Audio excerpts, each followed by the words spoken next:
Estamos de regreso. Tito, capítulo 1, versículo 15, nos dice: todas las cosas son puras para los puros, mas para los corrompidos e incrédulos nada le es puro, pues hasta su mente y su conciencia están corrompidas. Profesan conocer a Dios, pero con los hechos lo niegan, siendo abominables y rebeldes, reprobados en cuanto a toda buena obra. Una conciencia corrompida ha sido expuesta a las cosas que está haciendo mal. Una conciencia corrompida tiene información de lo bueno y lo malo. Sin embargo, permanece en un estado, en una condición, donde decide siempre hacer lo que cree conveniente para ella, pero no se deja guiar por lo que el Espíritu está mostrando. Por eso esa condición la lleva a decir que está corrompida, que tiene que ver con algo donde deliberadamente decide hacer lo contrario que se le está indicando. Ahora, de una conciencia débil es sencillo pasar a una conciencia corrupta. Y de una corrupta es sencillo pasar a una conciencia cauterizada, porque cada una tiene un mayor ámbito de dificultad y de deterioro. Entonces usted estaba hablando de la conciencia corrupta. Corrupto tiene que ver con algo que se estropeó, que tenía un diseño original y luego se estropeó, con algo que se mezcló. Ahora, siguiendo su ejemplo de saber lo que tengo que hacer y no hacerlo, vamos a poner un ejemplo cuando te detienen en la calle por una mala maniobra. Y entonces existe hoy en muchos países del mundo lo que se llama la mordida, que es pagar en el instante para ahorrarte tiempo, dificultades, que te lleven a un curso, independientemente de todo lo que haya después. Entonces, dice uno, no, lo que pasa es que no quiero perder tiempo, entonces está solícito. Él sabe que es malo, yo sé que es malo, pero voy a tratar de hacerlo. Y entonces ofrece. Esa conciencia tiene la información que es incorrecta, sin embargo, está torciéndola aún más a la fuerza. Y va inclusive en contra de él mismo, porque sabiendo lo que es malo, lo hace. Entonces, su conciencia cuando lo ejecutó, se corrompió. Ya se estropeó. Fue como cuando compras un adorno y desdichadamente se te cae. Y no se te quiebra, pero sí pierde la forma original. Se corrompió. Entonces, la corrupción de nuestra conciencia, así como la limpieza, está en nuestras manos. De hacer lo correcto o lo incorrecto. Corromperme es llegar a saber que esto no se debe hacer y tomar la decisión de hacerlo. Y estoy poniendo un ejemplo pues, que puede ser de todos los días, el que tenga la intención. Pero así nosotros podemos decidir tener una vida corrupta o una vida correcta. Una vida alineada a la palabra del Señor, o permito que venga del exterior y todo esto me absorba y yo me amolde a lo que otra gente está practicando. Yo puedo ser corrupto, por ejemplo, cuando alguien está haciendo un examen, un joven está haciendo un examen y sabe que no se debe copiar. No estudió lo suficiente, pero a la par tiene al mejor alumno y de ajuste hace la letra bien grande. Está solamente de voltear la cabeza y verlo y pasar de la información que le costó a él horas de estudio a su examen de la manera más sencilla. Ese es un tema de conciencia, que es uno de los problemas que vivimos en la humanidad. La gente, nosotros no queremos actuar conforme a lo correcto. Entonces vino este muchacho y copió, él se corrompió.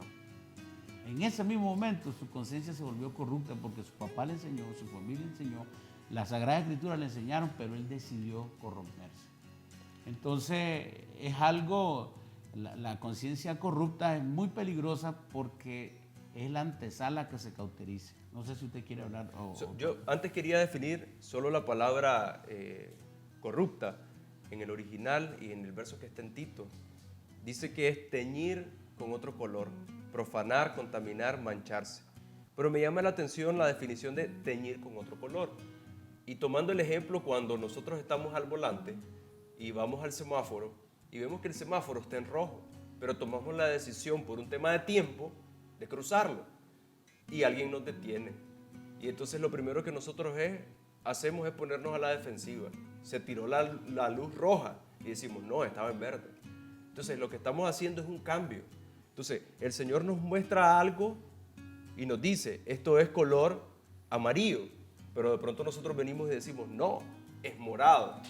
Y nos ponemos en una posición donde hasta pareciera incoherente, hasta una locura, porque estamos viendo que es un color, pero yo decido cambiarlo por otro. Y en esa condición es donde yo ya me vuelvo una persona corrompida en mi conciencia. Pero ¿qué pasa? Cuando lo haces una vez, la próxima vez se vuelve más fácil, porque ya la conciencia no hace resistencia, porque nosotros le hicimos daño. Porque a medida que se vuelve una práctica, para otras cosas va a ser más sencilla. Por eso es importante que yo la cuide, porque soy yo el mismo que la deterioro. Nadie puede doblegar mi conciencia, yo la doblego, yo la corrompo. Entonces, son cosas en que hay que meditar profundamente, digamos, en el día a día. ¿Qué hoy pudiera estar corrompiendo mi conciencia? Tal vez el Señor dijo, no veas tanta televisión. Y ya te lo dijo en tu oración matutina, digamos. Y entonces, cuando está frente al televisor, tiene la conciencia, estoy perdiendo el tiempo. Tal vez debería estar leyendo algo.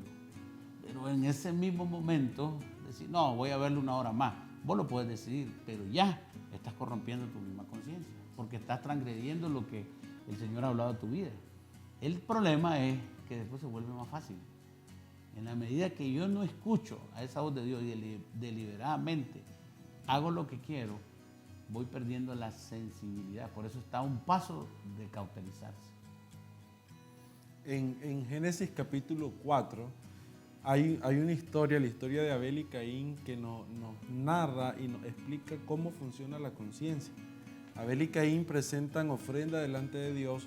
La Biblia dice que Dios mira con agrado la ofrenda de Abel, y cuando esto sucede, dice que Caín en su interior se enfureció y andaba cabizbajo.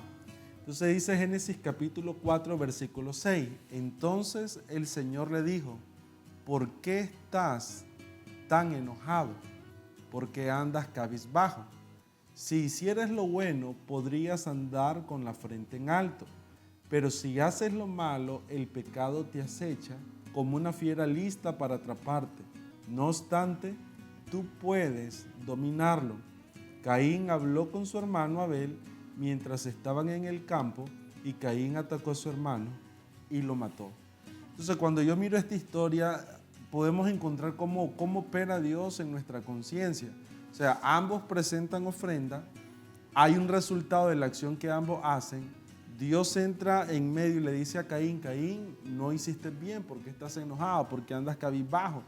Si hicieres lo bueno, si hicieres lo correcto, si tuvieras una conciencia correcta, pudieras andar con el rostro en alto. Pero de lo contrario, el pecado, dice, es como una fiera que quiere atraparte, sin embargo lo puedes dominar. Yo creo que cuando eso pasó, esa fue la voz de la conciencia hablando a Caín, detenete. Tenés que reflexionar, tenés que corregir, tenés que evaluar correctamente, tenés que ver las acciones que se hicieron y evaluarlas desde la plataforma correcta. Sin embargo, ahí podemos ver que Caín no escuchó la voz de la conciencia. Al contrario, dice que salió y mató a su hermano. Entonces, ¿cuántas cosas pudieran verse afectadas? ¿Cuántas cosas pudieran verse dañadas si no comenzamos a escuchar lo que Dios está diciendo? Si no comenzamos a abrir nuestro corazón a lo que Dios pudiera estar hablando en nuestra vida, que tiene un propósito. O sea, el propósito es salvaguardarnos, cuidarnos, protegernos. ¿Qué hubiera pasado si cuando Dios habla a Caín, Caín reflexiona? Caín dice, no, realmente no di de la mejor manera esta ofrenda, no la di con la motivación correcta, o hubiera hecho una interiorización en su corazón de tal manera que esto no hubiera llegado a ese desenlace tan duro que fue haber matado a su hermano. Ahora, en ese mismo ejemplo, claramente la conciencia de Caín era débil inicialmente. Luego se corrompió con sus mismos sentimientos, con su ira, se sintió menospreciado, que no le dieron el mismo valor, pero luego se cauterizó. Y una vez cauterizada, cometió el acto tan terrible como fue la muerte de su hermano. Porque la conciencia cauterizada se insensibiliza, ya perdió la sensibilidad. Es como cuando tenés una herida y te sale una cicatriz de aquellas que son muy grandes, muy abruptas. Generalmente ese tejido está sin sentimiento.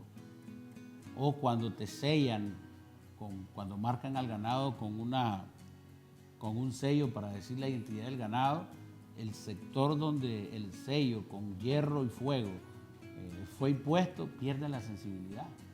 Entonces, la conciencia puede cauterizarse una vez que se corrompe y después empieza a operar en tanta oscuridad que ni siquiera se sienten mal. ¿Por qué? Porque la conciencia misma fue tan apartada, desechada y no escuchada que ya no tiene cómo advertirte. Por eso dice Timoteo 4:1-2, pero el Espíritu dice claramente que en los postreros tiempos algunos apostarán de la fe, escuchando a espíritus engañadores y a doctrinas de demonios, por la hipocresía de mentirosos, teniendo cauterizada la conciencia. Gente que ya no ve la luz, gente que ya no ve la verdad, gente que palpa a mediodía en punto como la noche más oscura. Se cauterizó la conciencia. Primero, fue débil. Segundo, se corrompió porque él literalmente le dio la espalda. Y tercero, al final, se volvió insensible de la palabra, de la dirección de Dios. En la traducción en inglés, este verso de 1 Timoteo 4:2, la parte final donde dice teniendo cauterizada la conciencia, lo escriben, está en inglés, pero la traducción es como poner una plancha caliente sobre la piel. Y como usted explicaba, cauterizar básicamente es dejar de sentir. Nos volvemos insensibles. Entonces nosotros necesitamos hoy más que nunca reconocer la importancia de tener limpia nuestra conciencia. Y que cuando nosotros no hacemos esto, vamos a ir transicionando de una conciencia débil a una conciencia corrompida y que termina con una conciencia cauterizada. Entonces lo que tenemos que hacer hoy es pedirle al Espíritu Santo que escudriñe nuestro corazón, que escudriñe lo más profundo para que nosotros podamos hoy tener una claridad de cómo está nuestra conciencia. Y independientemente de dónde se encuentra, pidamos la dirección de Dios, pidamos la ayuda del Espíritu Santo para que seamos lavados y a partir de ahora nosotros tengamos un caminar donde día a día limpiamos nuestra conciencia. Le damos las gracias por haber estado con nosotros y le invitamos a que nos siga acompañando en los diferentes programas. Que Dios les bendiga. Somos uno en Cristo.